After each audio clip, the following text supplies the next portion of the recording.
ನಮಸ್ತೆ.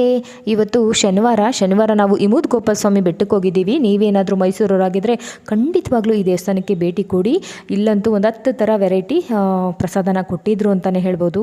ಅವಲಕ್ಕಿ ಉಪ್ಪಿಟ್ಟಿಂದ ಪುಳಿಯೋಗರೆ, ಅನ್ನ ಸಾಂಬಾರು, ಬಿಸಿಬೇಳೆ ಬಾತ್ ಇರ್ಬೋದು, ಪೊಂಗಲ್ ಇರ್ಬೋದು, ಎಲ್ಲ ಕೂಡ ಕೊಟ್ಟಿದ್ರು. ಇಷ್ಟೊಂದು ಥರ ವೆರೈಟಿ ಫುಡ್ನ ನಾನು ಕೊಡೋ ದೇವಸ್ಥಾನ ನಾನು ನೋಡೇ ಇಲ್ಲ. ಮತ್ತು ಕೃಷ್ಣನ ಒಂದು ನಮ್ಮ ಮಡ್ಲಿಗೆ ಕೂಡ ಕೊಡ್ತಾರೆ ಲಾಲಿ ಆಡೋದಕ್ಕೆ. ತುಂಬಾ ಚೆನ್ನಾಗಿತ್ತು, ತುಂಬ ಖುಷಿ ಕೂಡ ಆಯಿತು.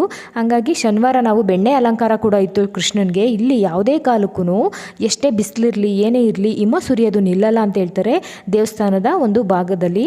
ಇಲ್ಲಿ ತುಂಬಾ ಚೆನ್ನಾಗಿತ್ತು ದೇವಸ್ಥಾನ ಕೂಡ. ನಾನು ಈ ದೇವಸ್ಥಾನಕ್ಕೆ 2ನೇ ಬಾರಿ ಭೇಟಿ ಕೊಡ್ತಾ ಇರೋದು. ಮತ್ತು ನಮ್ಮ ಅಜ್ಜಿ ಮನೆ ನರಸೀಪುರದಲ್ಲಿರೋದು. ಹಂಗಾಗಿ ಅಲ್ಲಿ ಬಂಡಿ ಜಾತ್ರೆ ಇತ್ತು, ಬಂಡಿ ಜಾತ್ರೆಗೆ ಅಂತ ಹೋಗಿದ್ದು. ಫಸ್ಟು ಈ ದೇವಸ್ಥಾನ ಎಲ್ಲ ಮುಗಿಸ್ಕೊಂಡು ಆ ನಂತರ ನಮ್ಮ ಅಜ್ಜಿ ಮನೆಗೆ ಹೋಗೋಣ ಅಂತ ಅಂದ್ಬಿಟ್ಟು ಪ್ಲ್ಯಾನ್ ಮಾಡಿಕೊಂಡು ನಾವು ನನ್ನ ತಮ್ಮ ಎಲ್ಲರೂ ಕೂಡ ಹೋಗಿದ್ವಿ. ತುಂಬಾ ಚೆನ್ನಾಗಿತ್ತು.